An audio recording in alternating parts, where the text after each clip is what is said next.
Hello students, welcome to Module 4 Part 2 EC366 Real-Time Operating Systems. I am Karunakara Menon, Assistant Professor in the Electronics and Communications Engineering Department, Rajagiri School of Engineering and Technology in Kakinada. In Module 4 Lecture Part 1, we covered the topics Requirements of Memory Management, defined the terms page, frame, and segment. Then we looked at memory partitioning, fixed partitioning of equal and unequal sizes, dynamic partitioning, memory allocation strategies, first fit, best fit, and next fit. We also talked about fragmentation, two types, internal and external fragmentation, and swapping.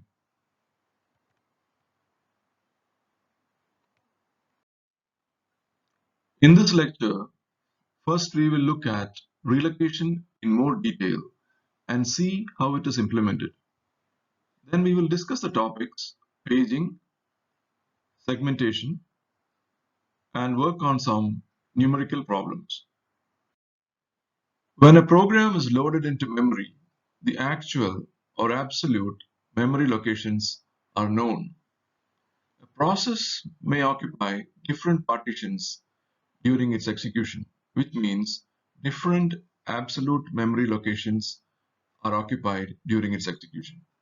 This is due to swapping or compaction when the actual locations get changed. We use three different types of addresses during the process of writing and executing a program. A logical address is one where the reference to a memory location is independent of the current assignment of data to memory or the currently assigned location. A relative address is one where the address is expressed as a location relative to some known point. And a physical or absolute address is the address of the actual location in main memory. This slide shows the hardware implementation of relocation. So on the right side of the slide, we can see the memory image of a process.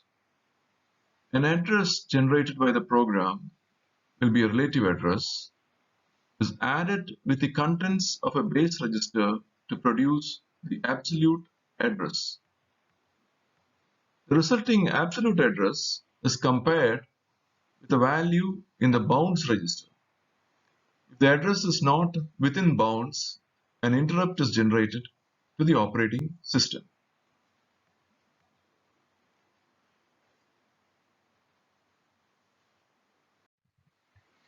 This slide explains the base register and the bounds register which are used during execution. The base register contains the starting address of the process, and the bounds register has the ending location of the process. These values are set when the process is loaded or when the process is swapped in. This slide explains the hardware implementation of relocation as shown in the slide with the figure. So the value of the base register is added to the relative address to produce an absolute address. The resulting address is compared with the value of the bounds register. If the address is not within the bounds, an interrupt is generated to the operating system. So let's see what is paging. We partition memory into small, equal, fixed size chunks, and we also divide each process into the same size chunks. The chunks of a process are called pages, and the chunks of main memory are called frames. To implement paging, the OS maintains a page table for each process. The page table contains the frame location for each page in the process, or it tells which frame in main memory has the page. The memory address consists of a page number and an offset within the page. The slide shows a memory system with 14 frames. Process A stored on the disk consists of 4 pages. When it comes time to load the pages, the operating system finds 4 free frames and loads the 4 pages of process A into the 4 frames. Process B, consisting of 3 pages, and process C, consisting of 4 pages, are subsequently loaded. So we have frame numbers 0, 1, 2, and 3 having the pages of process A 0, 1, 2, and 3, and frame numbers 4, 5, and 6 having pages of process B 0, 1, and 2, and frame numbers 7, 8, 9, and 10 having pages of process C 0, 1, 2, and 3. The process B is suspended and swapped out of main memory. So the locations 4, 5, and 6 become free. Later, all the processes in main memory are blocked, and the operating system needs to bring in a new process, process B, which consists of 5 pages. The operating system loads the pages into the available frames and updates the page table. So we now see that locations or frames 4, 5, and 6 and 11 and 12 are occupied by these pages 0, 1, 2, and 3 and 4, and locations 13 and 14 are free.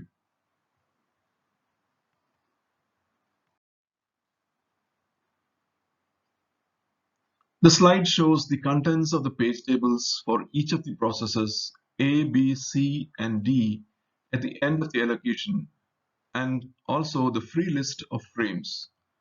The leftmost figure shows the page table for process A. So the frames are the ones which are shown in blue, and the page numbers are shown on the left. So A has pages 0, 1, 2, and 3, which are in frames 0, 1, 2, and 3. Process B, which was swapped out, had pages 0, 1, and 2, and they are not in memory. So the frames are shown as empty. And process C has pages 0, 1, 2, and 3, and they are in frames 7, 8, 9, and 10.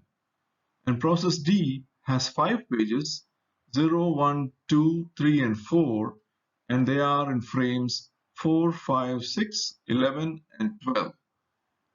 And then we have a list of the free frames, which consists of 13 and 14.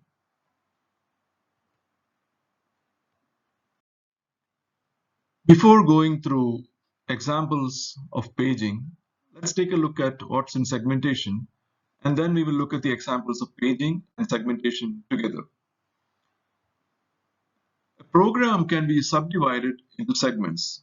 Segments are of varying length, and there is a maximum segment length. The addressing consists of 2 parts, a segment number and an offset. Just like in paging, we had a page number and an offset. Segmentation is similar to dynamic partitioning. The difference with dynamic partitioning is that with segmentation, a program may occupy more than one partition, and these partitions need not be contiguous. Segmentation eliminates internal fragmentation, but suffers from external fragmentation, just like dynamic partitioning.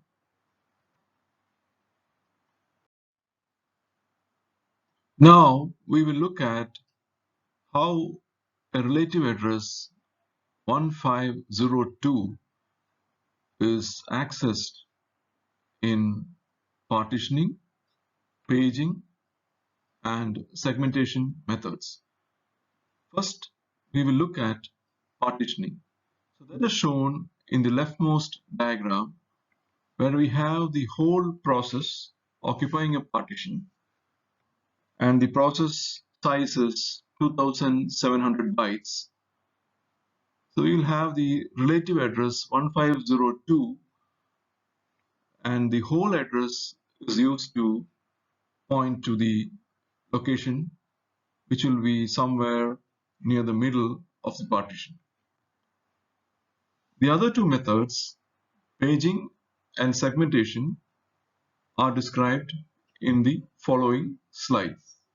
So in the case of paging, we have 3 pages for the process, and in the case of segmentation, we have 2 segments, a smaller segment and a larger segment, which is used to keep the process.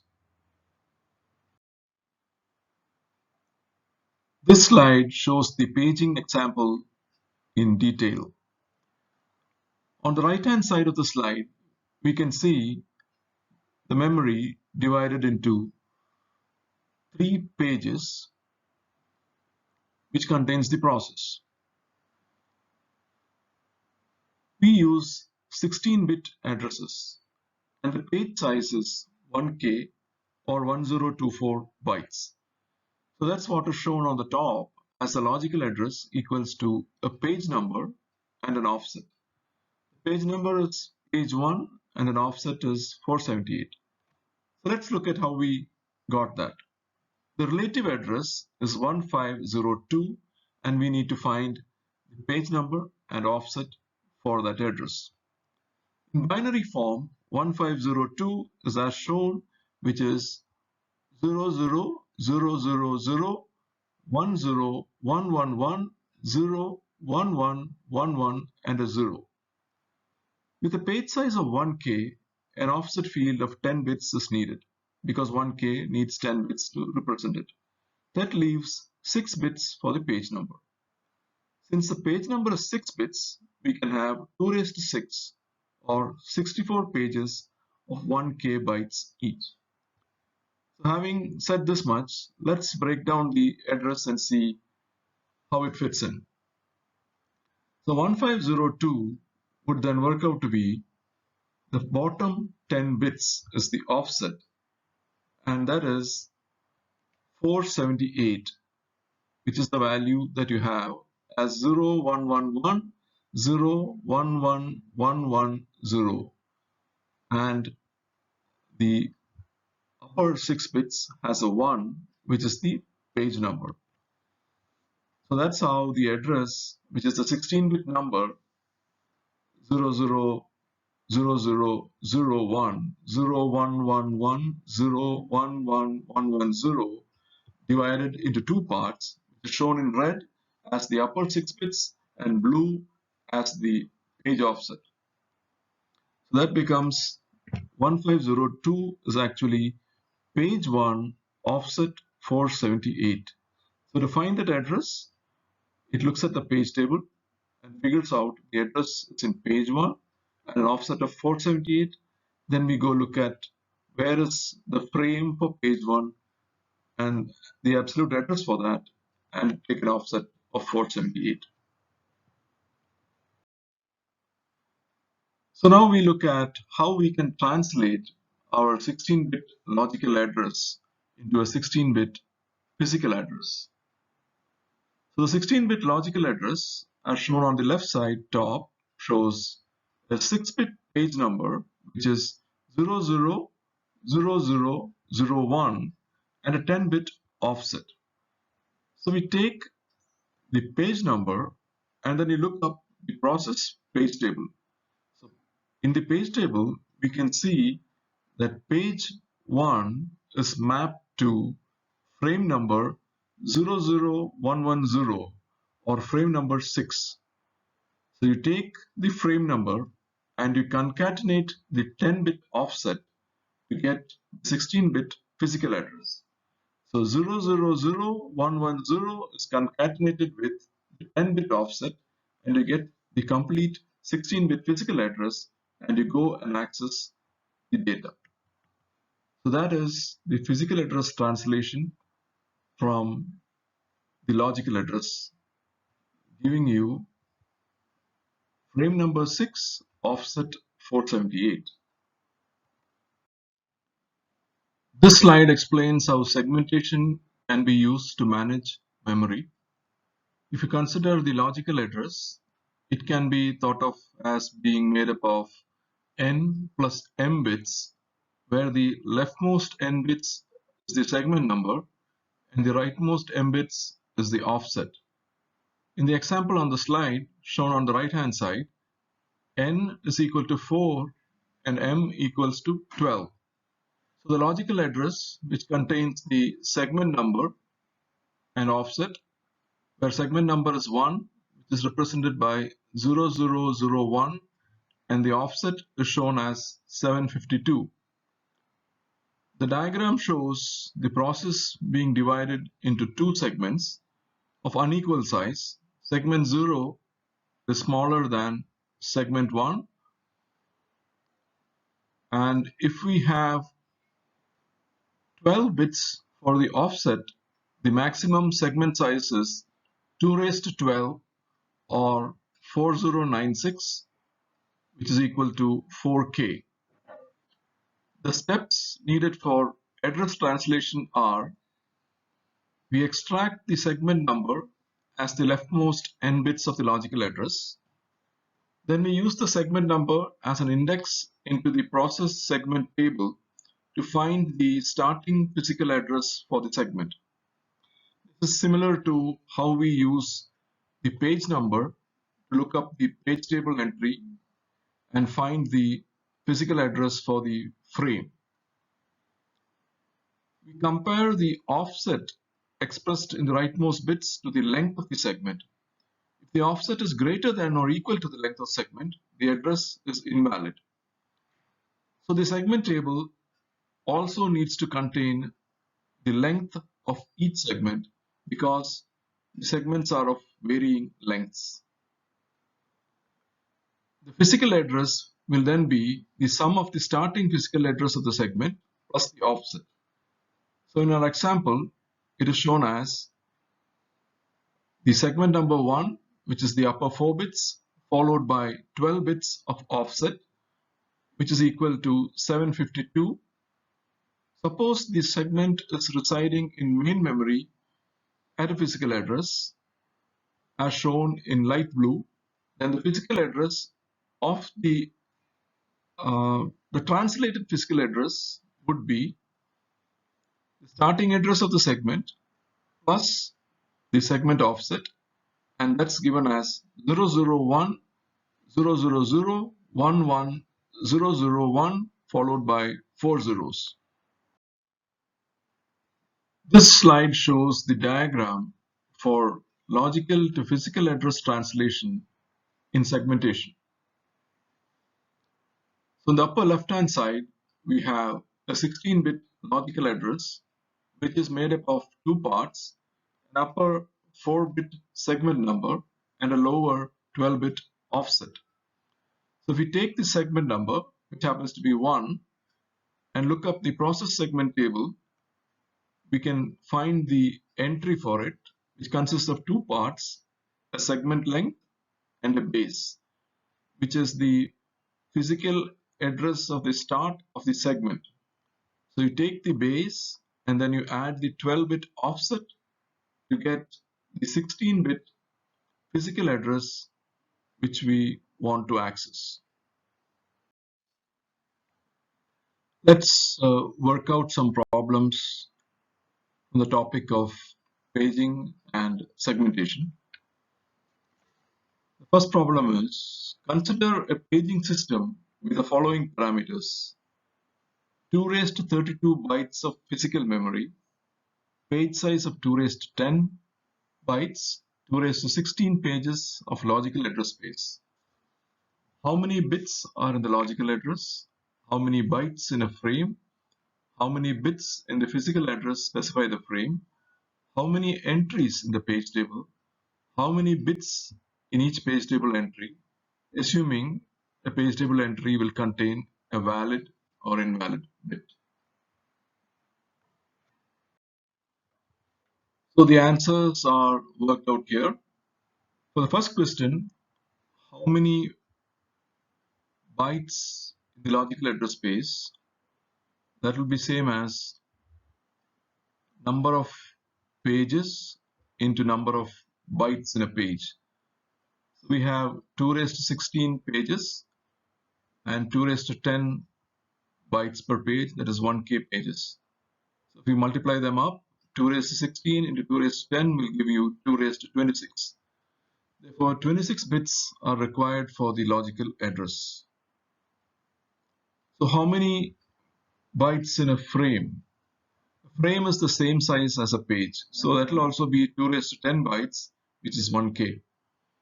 The number of frames in main memory is the total size of the physical memory, that is 2 raised to 32 bytes, divided by the size of a frame.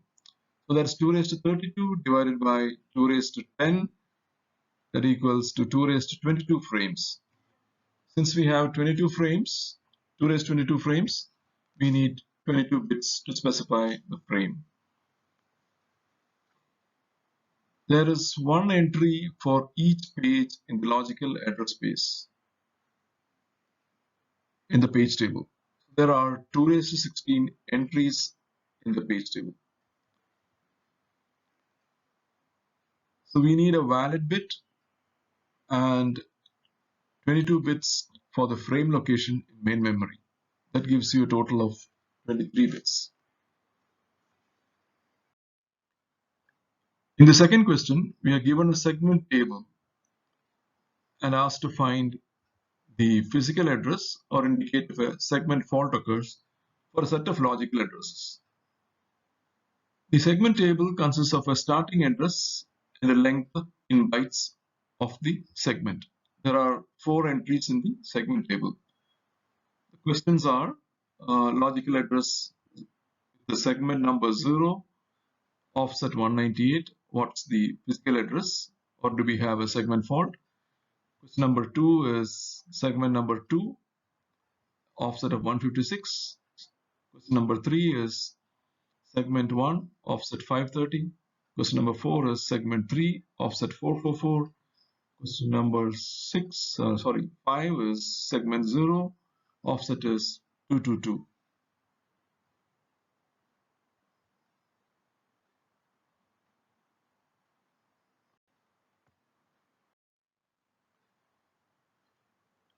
To solve this problem, we look at each segment number and offset pair, use the segment number and access the segment table, find the starting physical location, and then you add the offset to the physical location.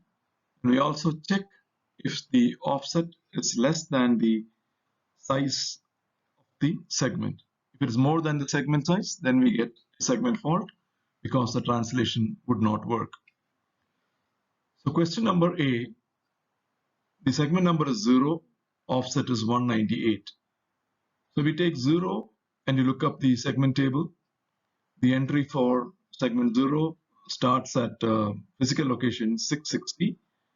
So the actual physical address will be 660 plus 198, giving you 858. Since 198 is less than 248 segment length, there is no segment fault. The translation works. Question number B is segment number 2, offset 156. From the table, segment number 2 starts at 222. So you add 156 to 222, giving you 378 as the physical address. Since the length of segment number 2 is 198, and here the offset is only 156, it's within the size, so there is no segment fault. Problem number C, the address is 1, 530. Since segment number 1 starts at location 1752, but the length of the segment is only 422, and that is less than the offset that is given, which is 530. It will be more than the length, so the address triggers a segment fault. The translation does not work.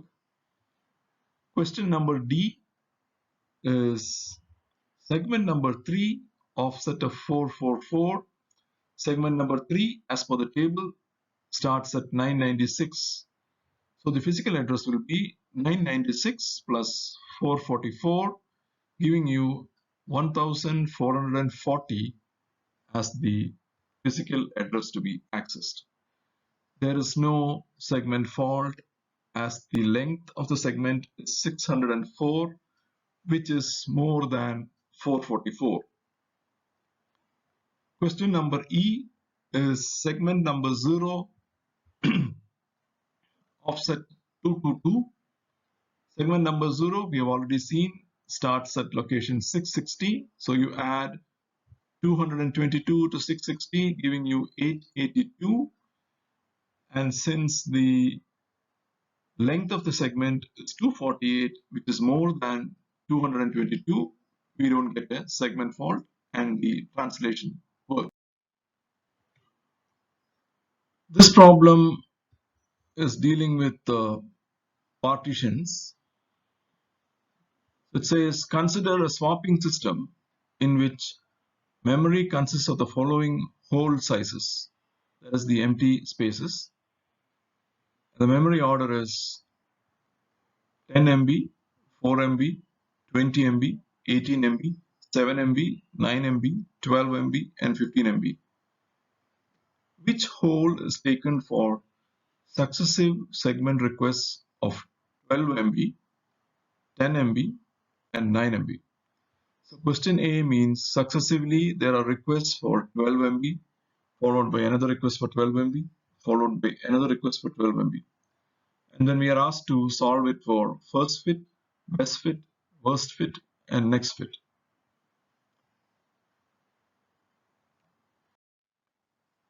We will look at the solution for problem number A, which is consecutive requests of 12 MB. So that is, we will look at 3 requests of 12 MB, 12 MB, followed by another request for 12 MB, followed by another request for 12 MB. The holes and their order is given at the top.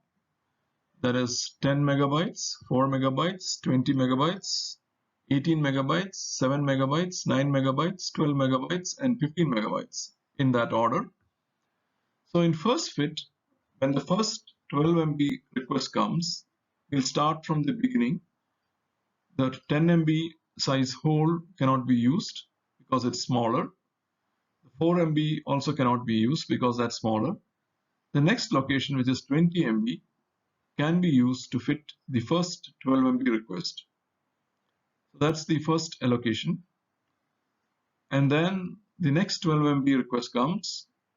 We search the next location, it's 18 MB. That's where it can fit in. So that's the second allocation. Now for the third 12 MB request, we'll keep searching beyond 18 MB. That is 7 MB cannot be used, it's too small. 9 MB cannot be used, it's too small. The next location is 12 megabytes, which can be used. So we get the allocations for first bit algorithm as 20 MB, 18 MB, and 12 MB. Suppose we use best fit algorithm. It's going to search for the location which is closest in size to the requested memory allocation size. So when the first 12 MB request comes, we start from the beginning and we start looking at all the available sizes of holes. The 10 MB can't be used, 4 MB can't be used, 20 MB may be possible, 18 MB may be possible, 7 MB, 9 MB, and 12 MB, which happens to be the closest in size or an exact fit without any fragments. So the first allocation will be 12 MB. Again, for the next 12 MB request, we start searching from the beginning.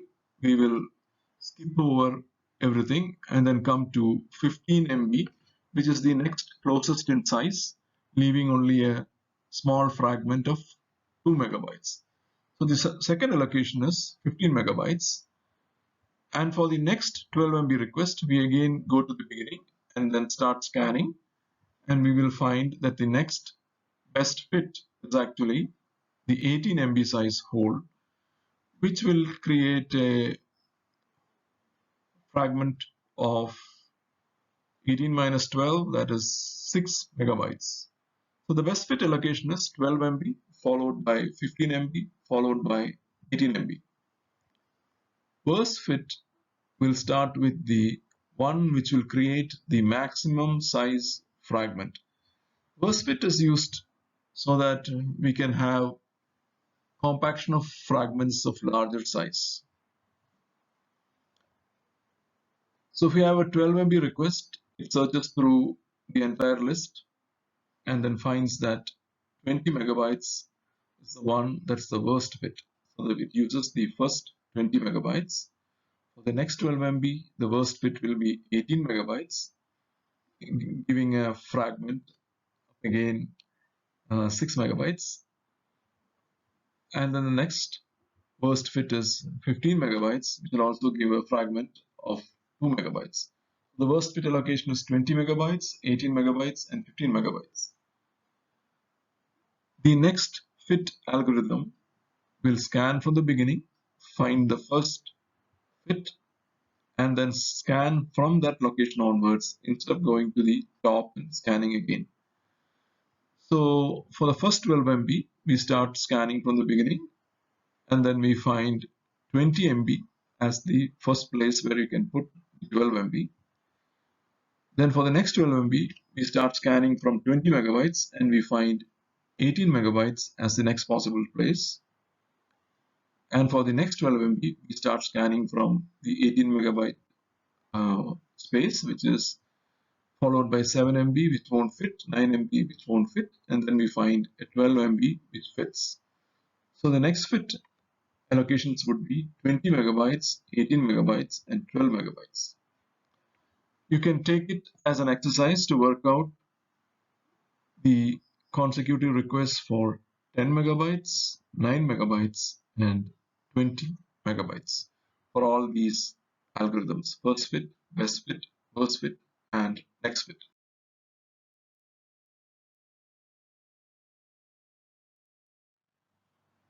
With this, we conclude part 2 of module 4 of real-time operating systems. In this section, we have covered the hardware implementation of relocation, paging, and the address translation of logical address to physical address using a page table, segmentation, and address translation of logical address to physical address using a segmentation table,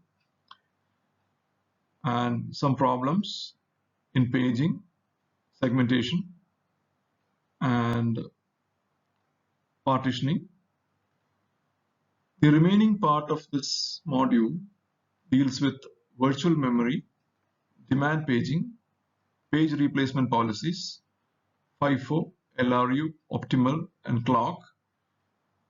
We will talk about that in section 3 of module 4. Thank you for listening to this lecture. Bye.